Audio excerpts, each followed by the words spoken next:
Hello, thanks for tuning into the episode. As you may know, the foundations of this channel were built upon a vinyl listening group that started nearly a decade ago. The concept is simple. We choose a theme in advance, choose a couple of tracks, then we bring them along on vinyl and listen together.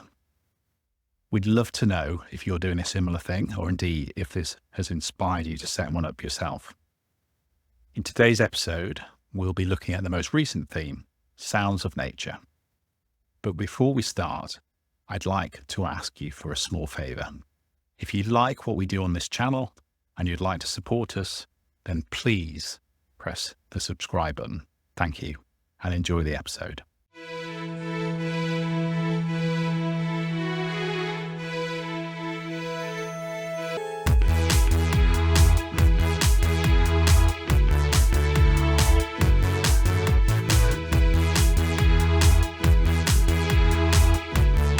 Okay, so my Sounds of Nature selections. First of all, Senses Working Overtime by XTC. A single from 1982. Did quite well for them, I think. Reached the top 10. Not particularly about nature, this song. It's about senses. But it does include some very nice birdsong at the end. The sound of crows or maybe jackdaws or rooks. Remember the crow family anyway. So a nice recording of some birds to end this track.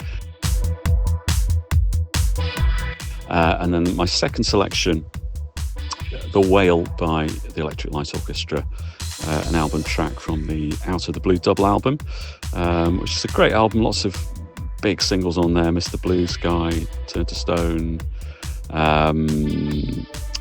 but this was an album track sort of hidden away on side 3, and starts with it's an instrumental track that starts with some sounds of whales singing, which is very nice, actual whale sounds I think rather than sound effects, and it then becomes a very sort of relaxing Hawaiian style instrumental, which you can just imagine. You can picture whales diving underwater and swimming around while you're listening to this very evocative piece of music, and a really good track, I think, and a fitting track for Sounds of Nature.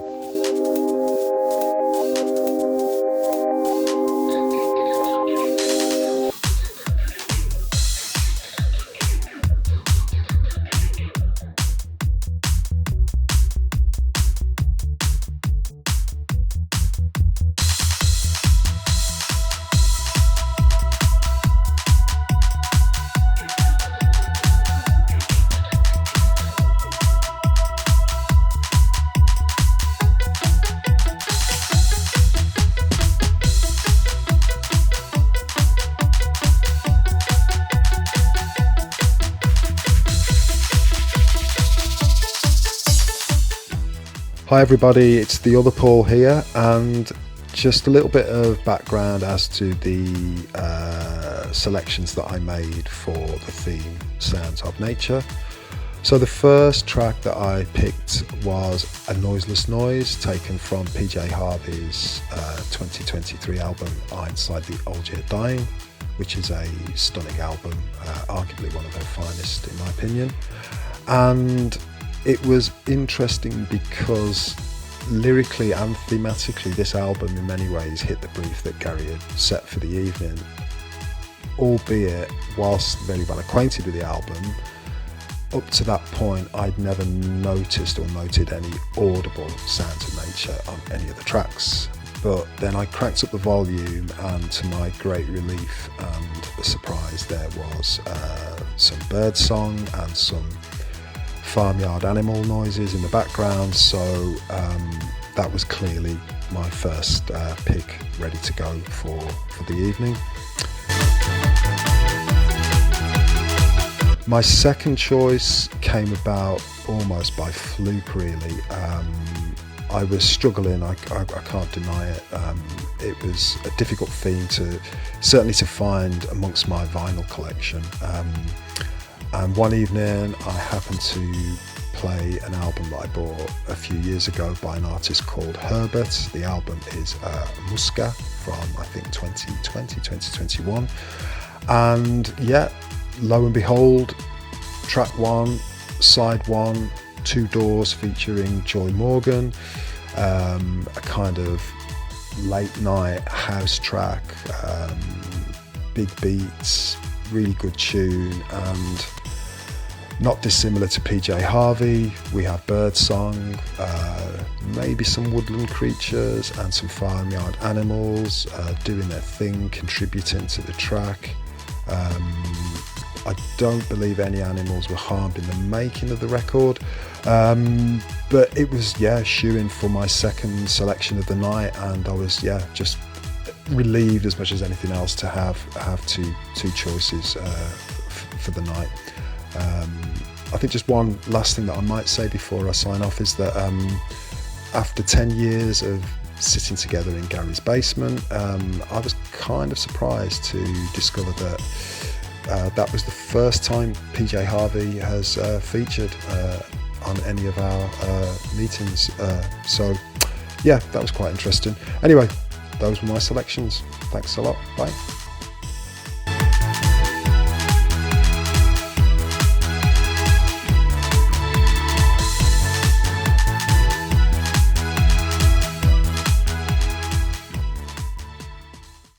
Welcome, Paul. Good to be here.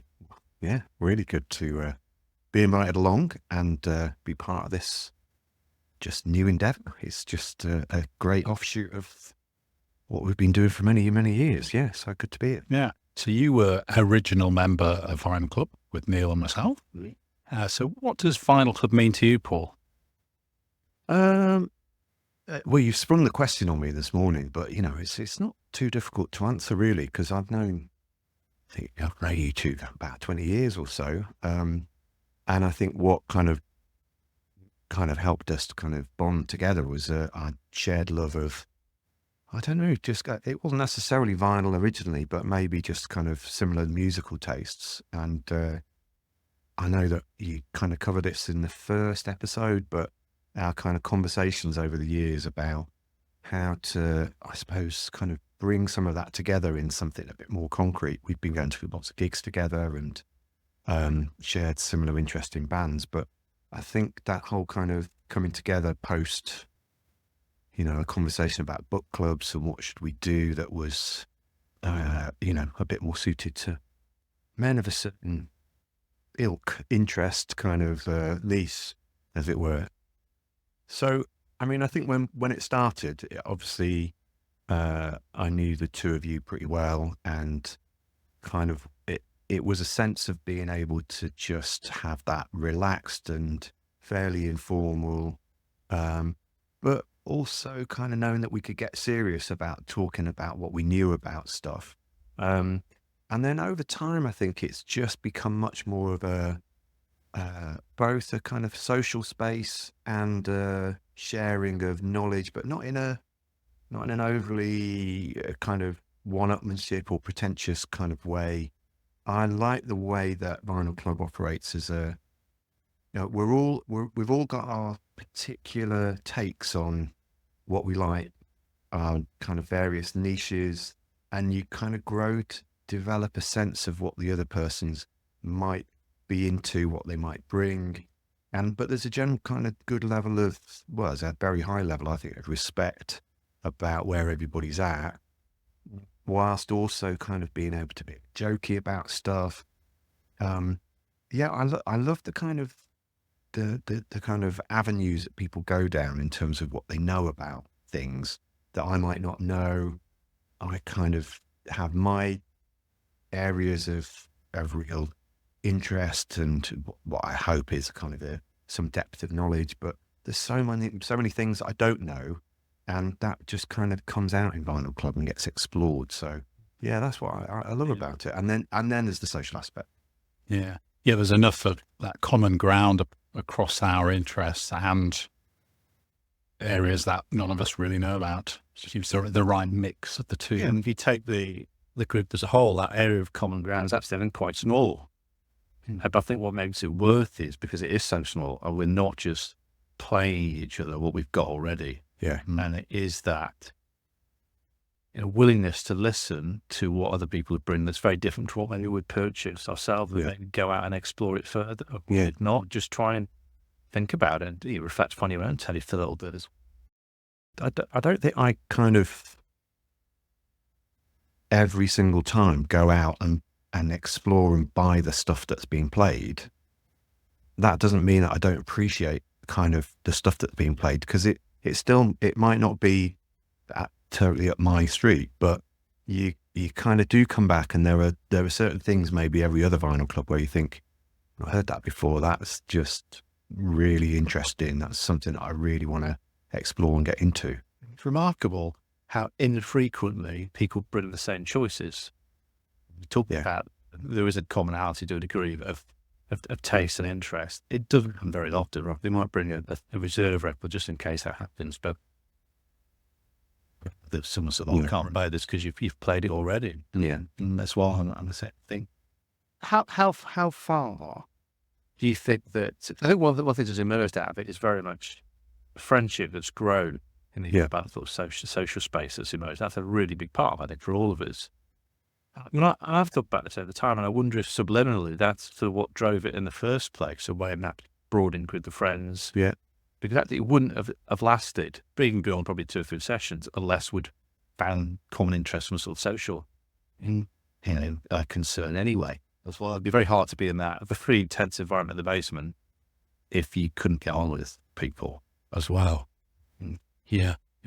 We just either by chance struck on a group of people that all get on very well, or we built the foundations being quite tolerant in our musical taste as well, and kind of eager to listen to new things. I think it's interesting, when we first started, there was quite a lot of kind of, I think, whether it was respectful silence or whether it was just kind of, I don't know what to say, because obviously I knew you well, but the others, it was kind of a little bit more, not awkward, but it was just a bit, seemed to be some rules that meant that we sat very silently or quietly and respectfully, and there wasn't as much kind of banter in between. But now there's an element of, it's kind of turned on its head a little bit. Sometimes you're kind of having to shepherd us back to, right, it's time to get on with it now and have a listen to some music. There's more kind of a sense of people looking at one another and going, oh yeah, I kind of know this one, or quizzically kind of, who could this be? Whereas before it was a bit more kind of, reverential. Yeah. And I really like the way that that's morphed and kind of changed. And I wonder if you spoke to someone as you've joined later on, how easy they found it just to feel part of it. I think if there is that sort of shorthand that exists sort of between degree, there is to a degree, how easy that's been to tap into that and not feel as though I'm a bit of an outsider here, or after a year or I'll be on probation. But I think that it certainly appears as though that's been pretty seamless when every time someone's joined. Yeah, definitely. Yeah. Well, we've just had a look at what our other members played at our most recent session, where the theme was Sounds of Nature. I chose this theme. So when you heard the theme with Sounds of Nature, Paul, what went through your mind? Initially, I kind of thought, because I think some people answered about it and thought, oh, well, what am I going to find? It's just, and immediately some obvious ones came to mind, but I thought, not in a sense of trying to be too, left field about it, but there are some obvious ones, Blackbird being one of them. There's a couple of Beatles songs with obvious sounds of nature on. And I chose 2 initially that I was dead set on, that I thought were ones that I'd been listening to for years with sounds of nature on, and I could. Yeah, let's have them. This one is the one that immediately came to mind, which is off John Martin's 1977 album, One World. There's a track on there called Small Hours. So this was recorded at Chris Blackwell's Island Studio, or one of his houses that's got a mobile studio in it. And a lot of it is recorded outside by a lake. And so there's a track on it, a fantastic track called Small Hours, which it was recorded in the small hours, early morning. And you can kind of, it's very ambient. You kind of, all the mics are set up to pick up, just the ambient sound. And then every so often you can hear some geese flying over. And then at one point there's a train, picks up a train, just like, but one of the reasons why I didn't choose to play it is because we'd already had Matthew, I think, had played Bridget St. John, which featured John Martin. And that was a great track as well. It kind of features John Martin's just amazing guitar work. And if anybody's heard the kind of first two John Martin albums, London Conversation and The Tumbler, you should kind of get a sense of his distinctive style that comes out on that. So I thought, I'll leave that one. But it's a really, really good album. A bit less kind of early 70s folky. There's more electronics kind of coming into it. Joe Boyd doesn't produce that one, does he? No, Chris Blackwell. Yeah, it's kind of got more of a kind of late 70s feel to it. And then I have to say, I think that, some of his later 70s and 80s albums, he's lost his way a little bit. There's a couple of fantastic ones, but so that was one choice that I kind of knocked on the head. And then the other choice that had immediately come to mind was on I know the Cure are back in vogue because of the new album, etc. This is they're probably their most critically acclaimed, although there's a lot of great stuff by the Cure, but Disintegration from '89. And it's not Prayers for Rain, which you kind of think would have the Rain sounds on it, but the Same Deep Water as You. But again, we'd had a track earlier that had rain and, thunder and all of that kind of business. So, it's kind of 9 minutes as well. Sometimes at Vinyl Club, I think we have these kind of long stretch records where people are kind of wondering a bit. Are you a big Cure fan? I really was back in the day. So kind of mid 80s or so. I kind of really liked them around the time of kind of 17 Seconds. You played the first album. I didn't. World War, I think it was. Yes, Yeah. it was then Cry. And I think I played a track from Pornography that was a great, great track. And then they went very poppy, didn't they? And I think I kind of lost my way with them a little bit, but then got back into them again and then lost my way with them again. But, listen back to this. This is just great, great stuff. Classic Cure, really. So a good mix of the songs that like, Love Song or Pictures of You, interspersed with, those classic dour, almost majestic pieces of music that just go on for seemingly forever. It's good stuff. So they were great backup choices. But what did you play on the night? What did I go for? So I went for, it does have rain and thunder in it, but in a much less subtle way, maybe in some respects. So I went for this song called Books of Moses off Alexander Skip Spence's one and only album, his solo album. And I think I kind of talked on the night about a bit of a story around Skip Spence, Alexander Spence. One album because he'd been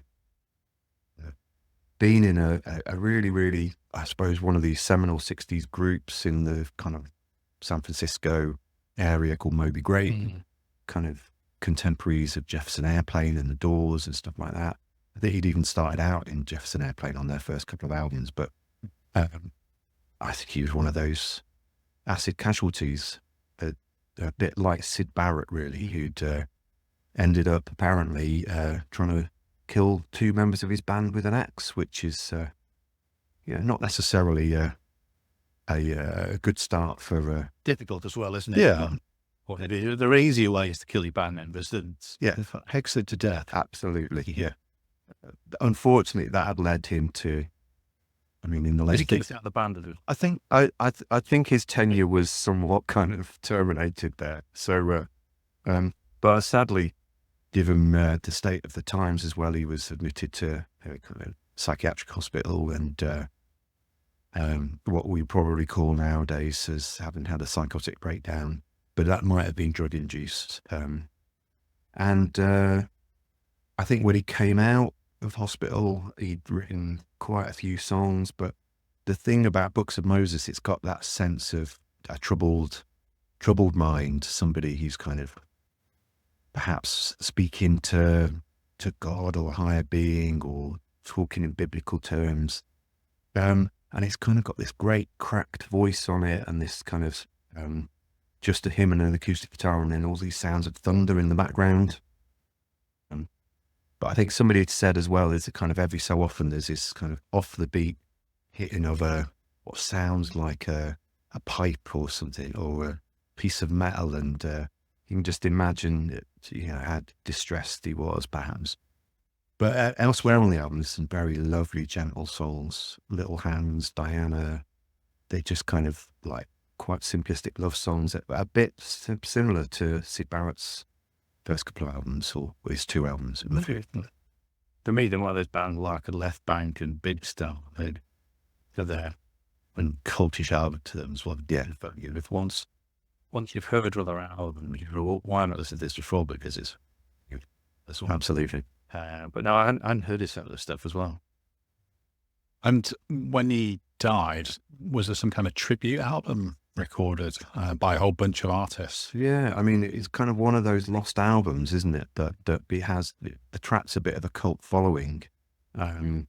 So, I think he died in the end of the 90s, 99. So it's kind of a mixed blessing to some degree, because I kind of think, the sadness is that people like this who are very creative, obviously in their early 20s, and then get burned by the music business, kind of end up not creating anything more. Again, it's the Syd Barrett story, isn't it? But the fact that he carried on for another 25 years or so, I don't think he lived a very happy life necessarily, but he'd managed to carry on and not make any more music, but was clearly held in great reverence by lots of people. So I haven't heard the tribute album, but I know that there's kind of various, I guess, probably American indie types who were kind of very, very influenced by it. So yeah, nice lo-fi stuff, I suppose you'd probably. Yeah, really enjoyed it.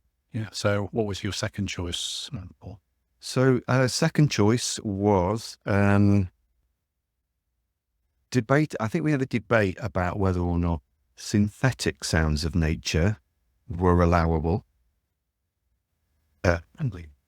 Friendly debate. Yeah, we didn't get too kind of caught up in it, but this is the latest album from this year by MGMT. And the track is Bubblegum Dog, which, whether or not they kind of recorded actual dog sounds and put them through some kind of compressor or whatever it might be to create the sounds you hear on the track, who knows? Probably originated from a dog, that's what we're saying, which is, I think, is absolutely fine. Like that kind of redrafting of the definition. Bubblegum come from the Fidasish. So yeah, I mean, the track Bubblegum Dog, I think that there's a kind of, you watch the video, you listen to the track and you think it's kind of a bit light and bubblegum, but actually the messaging behind it seems to be much more about a kind of maybe losing your way and kind of things catching up with you, and this notion that there's a bubblegum dog and that's kind of after you, and you'll get your comeuppance or whatever. And that's played out in the video, which is quite comedic. I have seen some people online, people speculate about what a song means, and they're invoking Nietzsche and kind of, nihilism and all of that kind of, the dog, kind of the darkness or whatever kind of catching up with you. But it's a bit of a fun track in one way. You know, there are nods to glam rock. It sounds a bit kind of T-Rexy at certain points, and it's got a pretty catchy kind of chorus to it, and then it kind of goes a bit left field. But I think that's kind of. I was thinking about this that MGMT seemed to be one of those bands that I think came out of the blocks kind of quickly, and you know, those two. I mean, it was a couple, but two big hits, "Time to Pretend" and "Kids," which were phenomenal pop songs, as it were, but also I kind of think tapped into something that was quite dark as well.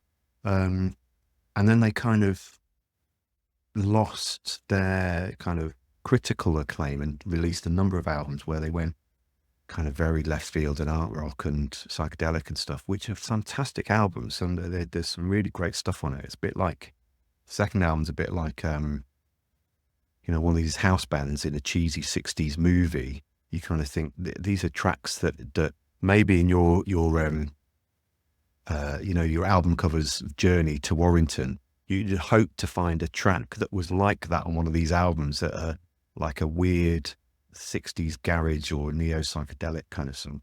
And there's stuff like that. But this album kind of comes back to slightly more, yeah, some really nice pastoral songs on it. Bit more kind of indie folky maybe, but then they kind of touch on and reference the 80s and 90s, whatever. Some really good songs that superficially again sound a bit light, but seems the messaging behind them is a bit more substantial. There's a one called "Nothing Changes," which is a beautiful, beautiful song, and I wonder if it's about climate change. Yeah, I really, really, really liked it. And the one thought I had, and I wanted to think with you, I thought it was a good question to pose.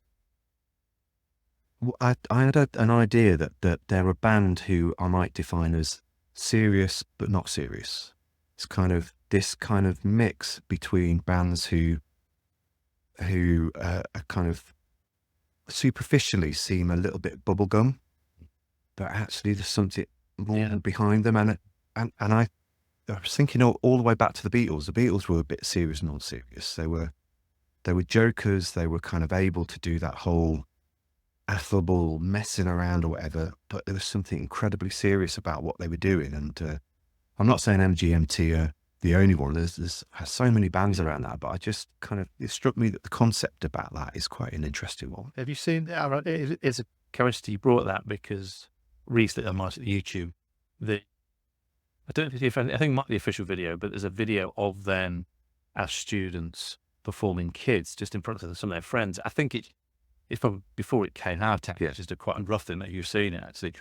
And I think it encapsulates what you said perfectly, because they seem like just sort of slacker US college kids behind a couple of turntables, but then bang, they've got a brilliant song behind that as well. But even that song as well is kind of jokey as well, because that's a rather sort of cheesy riffing as well. Yeah. But then it flips into the verse as well. So I think you're right, and there is that. I mean, Pavement are not dissonant of the stuff as well, aren't they? Yeah. Oh, you know, do they mean this? But yeah, they do mean. Yeah. Into the songwriters as well. So, I mean, the big is it a peculiar American language in the Beatles? But is it peculiar American to that, or are they less afraid to play around with perceptions? That's such a British band. Mm. Yeah, I mean, you wouldn't describe Pink Floyd as serious, not serious, would you necessarily? Or even the Stones, I kind of think.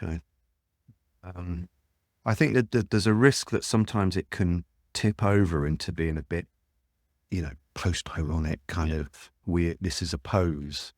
And there was another band, I don't know if you've heard of Foxygen. Yeah. We were around, and I think I don't know, but I think they took quite a lot from MGMT. And their first couple of albums, they are good. They're a good listen, but it feels a little bit, manicured is maybe the right term, but I think the MGMT got it right. It feels like they're kind of the right balance. Do it. Well, great choices, Paul. And they went down well on the evening. Anyway, would you like to hear about my tracks? Yes. My first track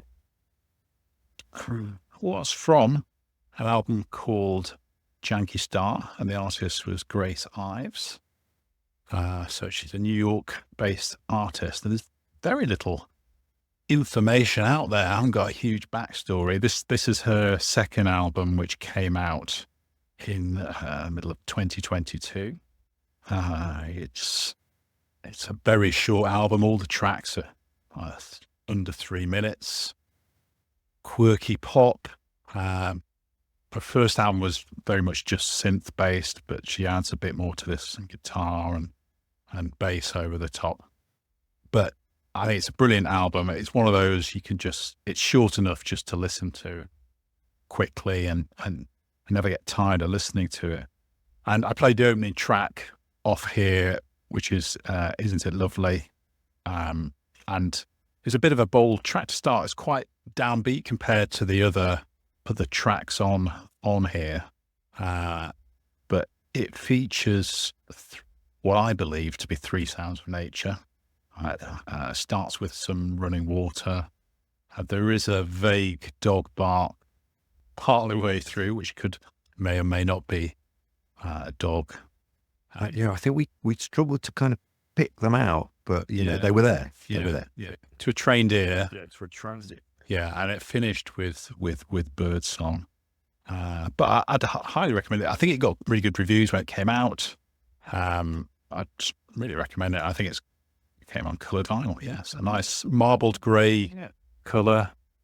Though we did have a brief discussion about coloured vinyl. There was a bit of controversy. Paul was, questioning his quality. But I think we'll leave that debate to another day. That's a rich theme, I think. However, I'll have to keep going. Yeah, that was my first choice. I look forward to a new one. She's probably due one soon. And she's American, is she? Yes, New York. So another couple of American artists for my second choice. So Jeremiah Chow and Marta Sophia Honer. So Marta is pretty much a session player, plays viola on this. So the backstory to this album was that a friend of theirs had bought place in an island, part of the Poland Islands, which is about 6,500 islands in the Baltic Sea. And they went to help do the place up, do some painting and whatnot. And they happened to take some recording equipment along and started recording some of the sounds on the island, and came back, had a listen, and took the concept further, went back to the island and then have overlaid it with lovely classical viola. And Jeremiah is very into modular synths and blended those instruments to the sounds that they picked up on the islands. And the combination of the 3 elements makes for a beautiful album. Incredibly relaxing to listen to, and a nice little booklet goes with it, the backstory. So I guess, and more coloured vinyl. What can we say? Neil's desperate to chip in with his thoughts on coloured vinyl. Keaton Cats. Yeah, I really enjoyed that, and I discovered this on when we were looking for tracks for our Nordic evening. So it's relatively new find, but it shows the benefit of maybe picking all the themes in advance. We can stumble across tracks as you're looking for others. I have never come across a reference on the Ireland Islands since teaching. Ireland, by the way. I could say it's Ireland Islands since teaching GCSE history. So we're going to do a spin-off of historical. Well, you are. Well, and what's the context from a historical League point of of view? Nations dispute that Okay. intervened in. Okay. But yeah, good to see that reference as well. Yeah. And yeah, maybe those teaching League Nations could even refer to that album as a way of bringing life to a topic which is phenomenally dull.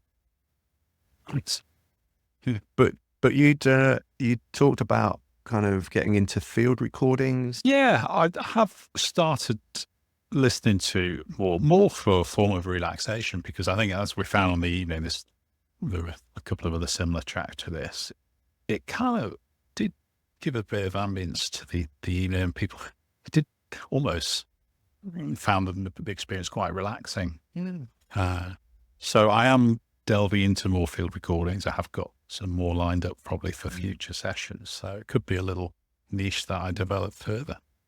Have you seen the short film with big fans of Bill Ryder Jones of his field recordings in and around Liverpool No. and the Wirral? Okay. And he goes round the city of Liverpool just recording field. There's a guy who's busting with a trumpet, so he gives him a 5, records that, and he's around Bowl Street. Okay. And then he goes out towards the sea and records the waves and does a bit of piano. It's beautiful. Yeah. Yeah. Yeah, I'm surprised we haven't had any field recordings ever before until this evening. Yeah. Well, watch this space. More to come. A very relaxing evening, wouldn't it? It would, yeah. Although there was a nice mix, I thought, at times between this ambient kind of much more kind of pastoral kind of stuff, field recordings, and then a few jarring tracks. Weren't jarring in a bad way, but we're just kind of contrasting. Yeah, it certainly was a good mix across the evening, as we always get. Indeed. We received a stomach. And Neil, unfortunately, you couldn't make the evening, but as we've already seen on the podcast, and we were taking the channel abroad in Hamburg, which was great fun. Better offer. Okay, but if you were in Hamburg, Saturday that weekend, but if you would indulge me, I can Maybe. I don't have to. It's showing you one of the tracks that parents I was brought, and I don't know what you think of the Who. I spend more time thinking about their place in the pantheon of musical bands than probably I should do, and I'm conflicted because they never had a #1 single, and they're always still in the Mojos and Uncuts, and people talk about this legendary band, and they're still going, and there's only 2 of them. But I'm not, although quite ambitious, I'm not entirely convinced that they're something that level of some of the really, really top draw bands. And we're putting this changes sometimes, and this track is a good example of this. So I was going to go with Love Rain Over Me it's featured on the soundtrack to Quadrophenia, and it starts with the waves, putting it bright, and then also the rain comes in as well. And the reason why I find it perplexing in terms of my sort of thoughts about the Who is that there's a good melody in there, and there's a good song in there, but I think Townsend's power guitar jars with it. And I'm not sure Daltrey's vocal works with it, especially when you get to the mid-late in the song, which doesn't seem to fit the rest of the piece at all. But it has a certain charm, and I think one of the reasons I would have chosen this is with that year at university, this was a staple late-night video that we would flat, and I'm sure everyone else in campus were delighted when we walked around quoting bits about it's a bellboy, etc. We're shouting Jimmy at random people we think might be called James. So that's an album that meant a lot to me, sort of many, many years ago. And it's interesting because the first side is mostly of Who songs. Well, it is all Who songs on side 1, side 2, but side 3 and side 4 is a mix of Who songs and some classics from the 60s. Northern Soul classics, which feature as well. It's what I've been back to for some time, and I'd be interested to know if it still stands up. Isn't there a reasonably mature middle-aged man? And I know we've talked before about visiting iconic musical sites. The infamous alley that which I'm not saying any more about because what attracted you to the film on a late night basis? Wasn't Letty Ashton. It was a story. It taught of course of growth and transformation. Of course. Of youth culture, obviously. But that alley apparently is the go-to point for people in Brighton. Okay. And I don't know if there is anything there, but Well, maybe one day we'll take the channel too. I'm not sure. No, Yeah. I'm not sure. So Not down to the grubby alley. I'm going to recreate this. No, definitely. And really, just how people in the film, Yeah. like, or been in the bill, Yeah. Or the police. or the is a hot and a step. And yeah, so that's what my choice has been. Love Rain and Meat. And I think it's interesting about The Who, though, because I'm kind of with you on that sense that apart from the only album I really, really like of theirs is Who's Next, which is the one that, is their big critically acclaimed one. And I think because it's 8 tracks, I think it is, start to finish, and they're all fantastic kind of pieces of composition, music, etc. But some of that, I struggled to get through Tommy. I struggled to get through the rock opera stuff. And I know it's controversial, but they are, when they're on it, they're on it. But I'm just not. they're a good Singles band. I think. Yeah. If you listen to the greatest hits, I think that's great. But even if you look at, I remember as a kid really liking You Better You Bet as well. They're sort of come from all the early 80s back, and if you go back, that doesn't stand up. And again, adultery thing, it just doesn't really seem to work. So there's some of the tracks he really adds a lot, but I think he jars too much with Townsend's artistic ambition. It's that kind of serious, not serious thing. I think they were more on the side of serious, where they take on himself very seriously, and that's great if you're as talented as Pete Townsend was and is. But sometimes there was not a levity to, or kind of a more easygoing side to the Who, I think. Yes, indeed. Well, we can start turning our attention to the next final club theme, which is earworms in January. Earworms put us on the spot there. Yeah. So start thinking about what we listened to over the year, caught our attention. Great new stuff. Are we allowed to say what? I don't think we are. I don't think we are. We're sworn to secrecy on that one. A phenomenal year. There's been some great stuff, real stuff that it's really going to stay with me, and it's going to be a hard choice, I would say. It is. I don't know. Yeah. I don't know. Well, we'll look forward to that next time on our next review. And thanks for coming into the studio, Paul. It's great to see you. For inviting me along after all these years. It's been a revelation and a joy. Yeah. Fair. Thank you. I keep.